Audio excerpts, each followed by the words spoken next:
دنیا کی جھوٹی عورت۔ گرمیوں کی لو سے بھری ایک دوپہر تھی جب وہ اسکول سے گھر لوٹا۔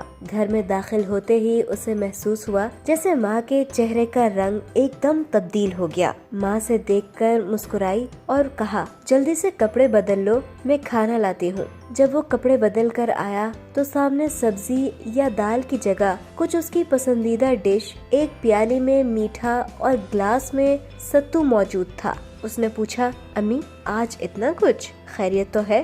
ماں نے کہا، ہاں مہمان آئے تھے اس لیے یہ سب بنایا۔